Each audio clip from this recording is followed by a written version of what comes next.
Hi guys, this is Narendra Singh Jadaun और आप सभी का स्वागत है मेरे यूट्यूब चैनल पर नरेंद्र सिंह जिसका नाम है। और आज मैं आपके सामने कंज्यूमर इक्विलिब्रियम कक्षा 12 का जो टॉपिक हमारा चल रहा था उसी का सेकंड पार्ट लेकर के आप सबके सामने प्रस्तुत हूँ। तो आप ध्यान से देखिए, आज हम क्या क्या पढ़ने वाले हैं।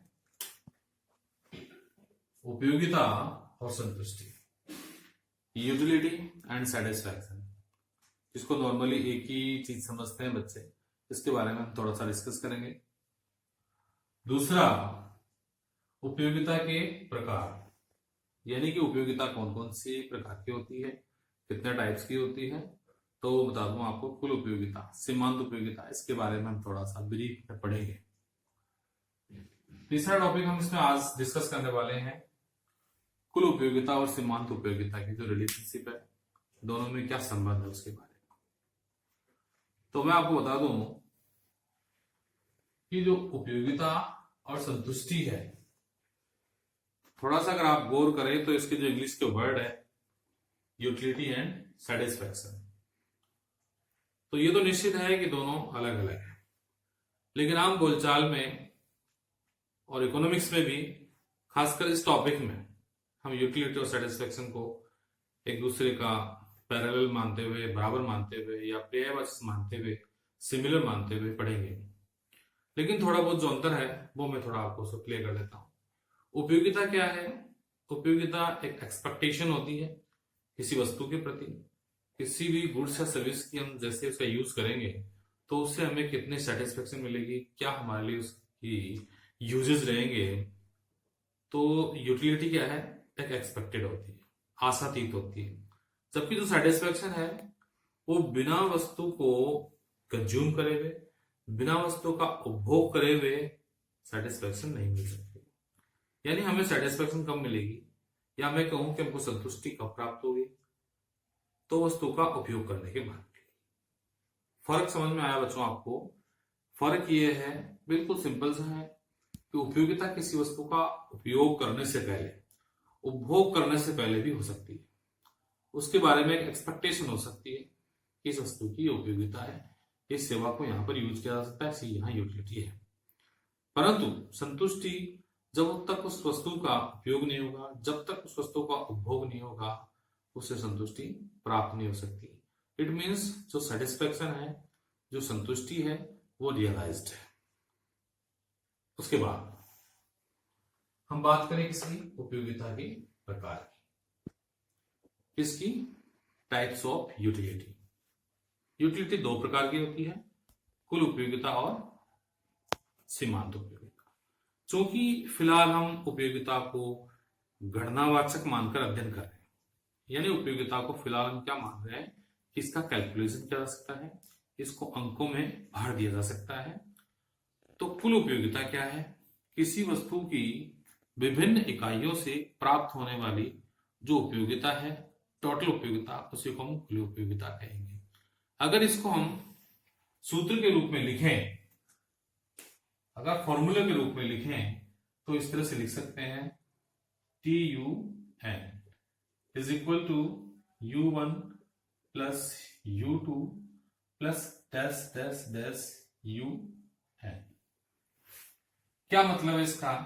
TU यानी टोटल यूटिलिटी, N यहां पर क्या शो कर रहा है, यानी इसके नंबर ऑफ यूनिट्स से, किसी वस्तु की बहुत सारी इकाइयों से जो हमें यूटिलिटी मिल रही है उसका समीशन, उसका योग।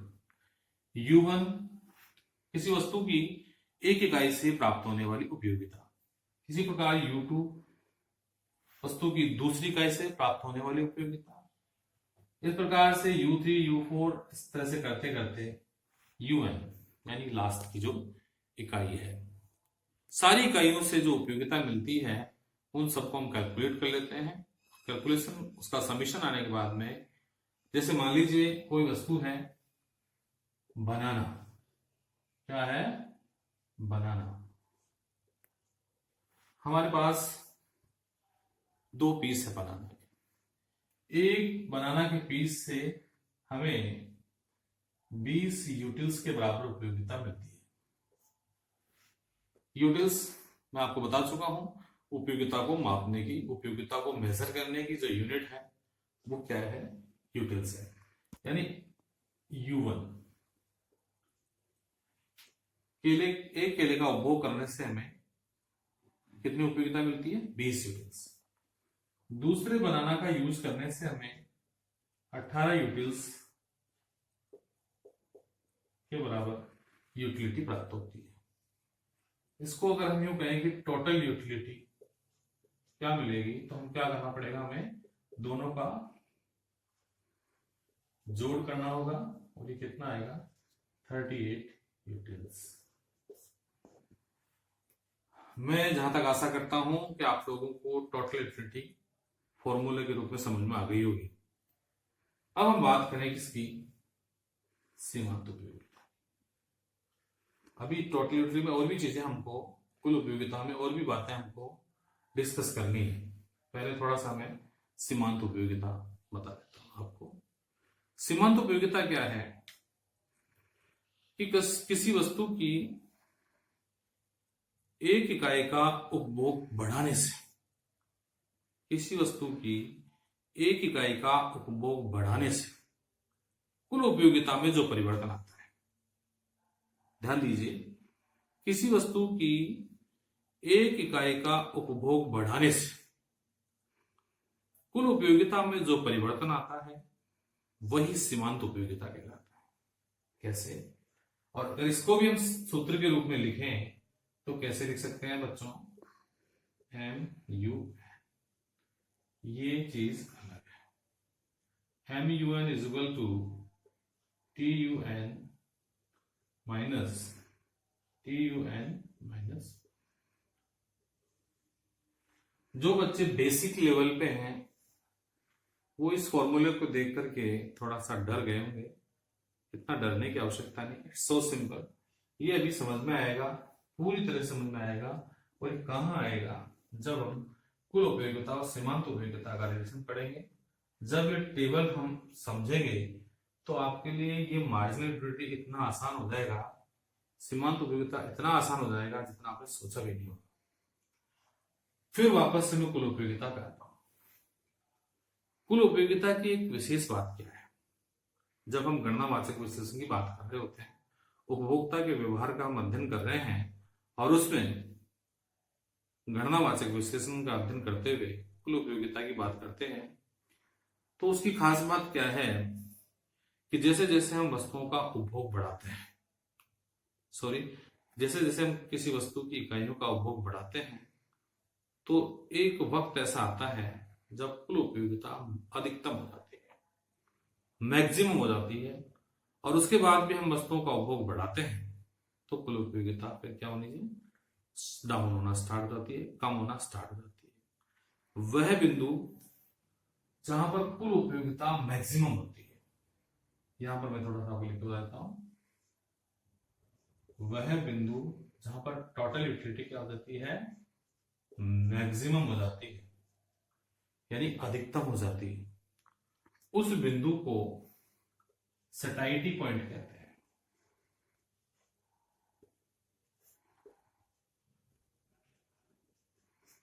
उसको कौन सा बिंदु कहते हैं, उसको सैटिस्फैक्टरी पॉइंट कहते हैं, यानी संतुष्टि का बिंदु कहते हैं। ये आप ध्यान रखना है इसका। इसमें कुल उपयोगिता का सीमांत उपयोगिता से क्या संबंध है, इसके बारे में हम अब अध्ययन करते हैं।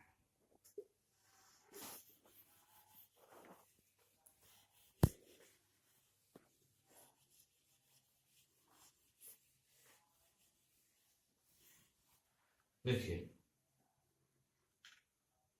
जो भी कुल उपयोगिता और सीमांत उपयोगिता की डेफिनेशन आप समझ चुके हैं, इनकी परिभाषा आप समझ चुके हैं, जान चुके हैं। मैं आपको एक टेबल के द्वारा और क्लियर कर देता हूं।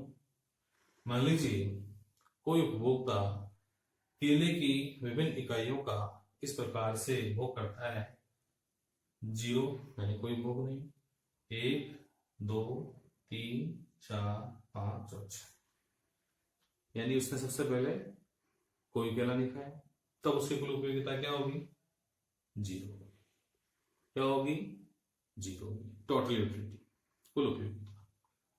उसके बाद वो पहली इकाई का यानी पहला बनाना उसका उपभोग करता है तो उससे कुल उपयोगिता कितनी प्राप्त हो रही है उसको 10।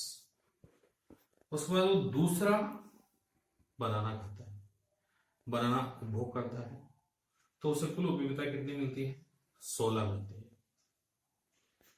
तीसरे बनाना का उपभोग करता है तो उसे कुल उपयोगिता कितनी प्राप्त होती है 20। फिर वो चौथे बनाना का उपभोग करता है तो उसकी कुल उपयोगिता कितनी हो जाती है 22 हो जाती है। पांचवें बनाना का उपभोग करता है तो उसकी कुल उपयोगिता कितनी हो जाती है 22। ये बड़ी गौर करने वाली बात है कि जब वह चौथे केले का उपभोग कर रहा होता है तब उसकी कुल उपयोगिता कितनी होती है 22। उसके बाद जब पांचवें केले का भी उपभोग करता है तब भी उसकी कुल उपयोगिता कितनी रहती है 22। यानी कुल उपयोगिता का मैक्सिमम लेवल आ चुका है। अब इसके बाद में कुल उपयोगिता बढ़ने वाली नहीं है। उसके बाद छठे केले का उपभोग करता है तो उनकी कुल उपयोगिता कितनी हो जाती है 20 हो जाती है। ध्यान से देखना कितनी 20, जो कि 22 से क्या है कम। आपने इस टेबल से क्या सीखा? आपने गणनावाचक विश्लेषण में जहां उपयोगिता को मापनी है, गणनावाचक गणना के लायक माना गया है, तो वहां पर इस टेबल से आपको समझ में आता है कि कुल उपयोगिता स्टार्ट में क्या होती है बढ़ती है, एक लेवल के बाद में स्थिर हो जाती है, उसके बाद में और आगे उपभोग होता है तो कुल उपयोगिता गिरना स्टार्ट हो जाती है, प्रारंभ हो जाती है। इसी टेबल को, इन डेटाज को, इन आंकड़ों को हम क्या करते हैं एक ग्राफ पर बनाते हैं। देखिए आप इस y अक्ष पर हमने क्या लिया है कुल उपयोगिता को लिया है, x अक्ष पर हमने केले की मात्रा को लिया है। जब वह 0 इकाई का उपभोग कर रहा होता है तो उसकी कुल उपयोगिता भी 0 होती है। टेबल में ऐसे ही पहली केले का जैसे उपभोग करता है तो उसकी कुल उपयोगिता कितनी होती है 1 2 3 4 5 6 7 8 9 10। उसके बाद दूसरे केले का उपभोग करता है तो उसकी कुल उपयोगिता कितनी होती है देखो 16, 11 12 13 14 15 16। ठीक है, समझ में आ रहा है आपको? तीसरे केले का उपभोग करता है तो कुल उपयोगिता कितनी होती है 20 होती है, 20 होती है। 16 के बाद 17 18 19 20, 20 के सामने हम यहाँ पर बिंदु लगा चुके हैं। अभी सबको मिलाएंगे अपन। उसके बाद में जब चौथे केले का उपभोग करता है तो देखिए 21 और 22, यहाँ पर पांचवें केले का उपभोग करता है तब भी कितनी है 22, पांचवा केले। छठे केले का उपभोग करता है तो कुल उपयोगिता कितनी हो जाती है 20 हो जाती है। अगर हम सभी दो को मिला देते हैं तो ये ग्राफ कैसे बनेगा देखिए।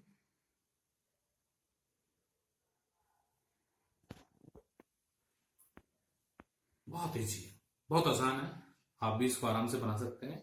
अपनी वर्कबुक है, अपनी नोटबुक है, उसमें आप प्रैक्टिस कीजिएगा। तो ये इसका ग्राफ बन गया टोटल यूटिलिटी का। अच्छे समझ में आ गया होगा। अब हम किस पर चलते हैं सीमांत उपयोगिता। देखो कुल उपयोगिता और सीमांत उपयोगिता के रिलेशन को समझने के लिए हमें ग्राफ की आवश्यकता होगी, टेबल की आवश्यकता होगी। जैसे ही ग्राफ बन जाएंगे आप इजीली इसको समझ पाएंगे। मार्जिनल यूटिलिटी कैसे निकालते हैं, सीमांत उपयोगिता कैसे निकालते हैं। जैसे किसी वस्तु की इकाई की 0 इकाई है तो कुल उपयोगिता भी क्या है 0 है, तो इसकी सीमांत उपयोगिता कुछ भी नहीं बन जाएगी। आप चाहो तो 0 लिख सकते हो, बाकी इसकी कोई जरूरत नहीं है। पहली इकाई का उपभोग कर रहा है, कुल उपयोगिता कितनी है 10। इसलिए यहां पर देखो यहां से यहां तक आने में कोई चेंजेस नहीं हो रहा, इसलिए सीमांत उपयोगिता भी क्या होगी 0। सीमांत उपयोगिता भी क्या होगी 0 होगी। अब देखिए जैसे दूसरी इकाई का उपभोग करता है तो कुल उपयोगिता 10 से बढ़कर कितनी हो जाती है 16 हो जाती है। 16 में से जैसे हम 10 को माइनस करेंगे कितनी रह जाएगी 6। समझ में आ रहा आपको 16 माइनस 10। ये फॉर्मूला भी लिखा था हमने, जो थोड़ा मैंने मिटा दिया है। MUN लिखा था मैंने TUN minus TUN N minus 1। ये वही इकाई है कौन सी, जैसे इसकी बात करें, ये क्या है इस समय टी यू एन, ये 10 क्या है इस समय टी यू एन माइनस 1। इसको वापस मिटा देता हूं, आपको समझने के लिए लिखा है 16 में से 10 इस तरह से। ओके, आगे चलते हैं। तो उसके बाद में तीसरी इकाई का वो करता है, तो यहाँ पर सीमांत उपयोगिता क्या होगी, 20 में से 16 को माइनस करेंगे, यानी 20 में 16 को कितने आएंगे 4। फिर यहाँ पर 22 में से 20 को माइनस करेंगे, कितना आएगा 2। 22 में से 22 को माइनस करेंगे, कितना आएगा 0। और 20 में से 22 को माइनस करेंगे -2। सामान्य सा गणित है, आप सभी जानते हैं। इन सारे पॉइंट्स को मैं जैसे इस पर लिखता हूं तो ये इस तरह से ग्राफ बनता है।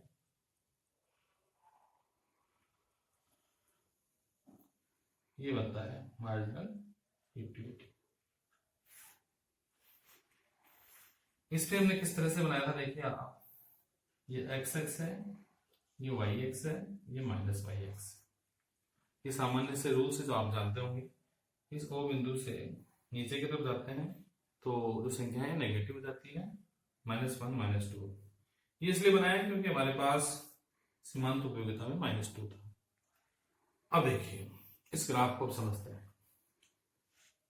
अगर आप लोगों ने इसको बनाना सीख लिया अच्छे से, तो कुल उपयोगिता और सीमांत उपयोगिता के संबंध को आपको याद करने की आवश्यकता नहीं है। बस इसको देख करके आप दोनों का संबंध बहुत इजीली बता सकते हैं। पहला संबंध क्या दिख रहा है, पहला संबंध आपको दिख रहा है,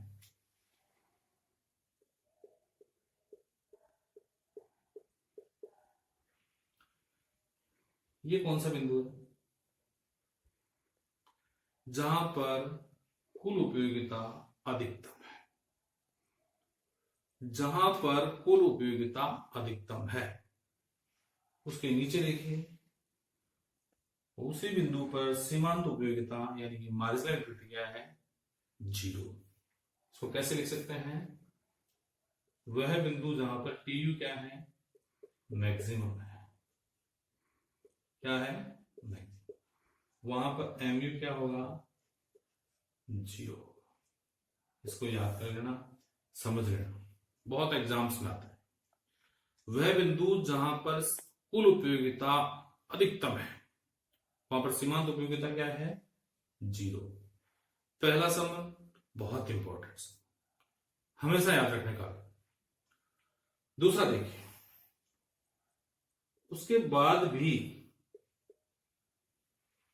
बाद भी अगर कोई व्यक्ति वस्तुओं का उपभोग बढ़ाता है, तो कुल उपयोगिता क्या होती है, गिरना प्रारंभ हो जाती है।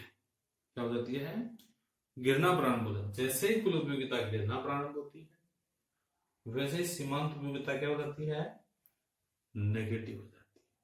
क्या हो जाती है, इसको किस तरह से लिख सकते हैं कि जैसे ही टी यू गिरना प्रारंभ होती है, जैसे ही कुल उपयोगिता गिरना प्रारंभ होती है, मार्जिनल यूटिलिटी क्या हो जाती है, नेगेटिव हो जाती है। क्या हो जाती है, नेगेटिव हो जाती है। मार्जिनल यूटिलिटी क्या हो जाती है, नेगेटिव। दूसरा संबंध, जैसे ही कुल उपयोगिता गिरना प्रारंभ होती है, सीमांत उपयोगिता क्या हो जाती है, नकारात्मक।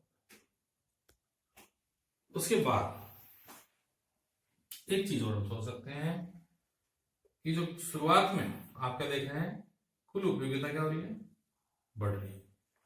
क्या हो रही है, कुल उपयोगिता बढ़ रही है। इस चीज को आप यहां भी देख सकते हैं कि जैसे जैसे कोई उपभोक्ता वस्तुओं का उपभोग बढ़ाता है, तो कुल उपयोगिता क्या हो रही है, बढ़ रही है। सीमांत उपयोगिता क्या हो रही है, लगातार गिर रही है। पहला संबंध आप ये बता सकते हैं कि जैसे जैसे कुल उपयोगिता में बढ़ोतरी, जैसे जैसे कुल उपयोगिता में वृद्धि होती है, सीमांत उपयोगिता में गिरावट होती है। इसको आप ऐसे भी लिख सकते हैं, कुल उपयोगिता में जैसे जैसे बढ़ोतरी वैसे वैसे सीमांत उपयोगिता में गिरावट हो रही है। सिंपल। ये 2-3 से संबंध, आसान से संबंध है, सिंपल से हैं, जिनको आप अच्छे से याद कर सकते हैं। एक चीज और, जैसे जैसे हम उपभोक्ता किसी वस्तु का उपभोग बढ़ाता है, कुल उपयोगिता में क्या हो रही है? वृद्धि हो रही है। लेकिन वृद्धि क्या हो रही है? घटती दर से हो रही है। क्या हो रही है? घटती दर से हो रही है। कैसे हो रही है? देखो, शुरुआत में पहली इकाई का उपभोग किया, कुल उपयोगिता कितनी प्राप्त हुई? 10। जैसे ही उसने दूसरी इकाई का उपभोग किया, उसकी उपयोगिता में कितनी वृद्धि हुई? 6 की।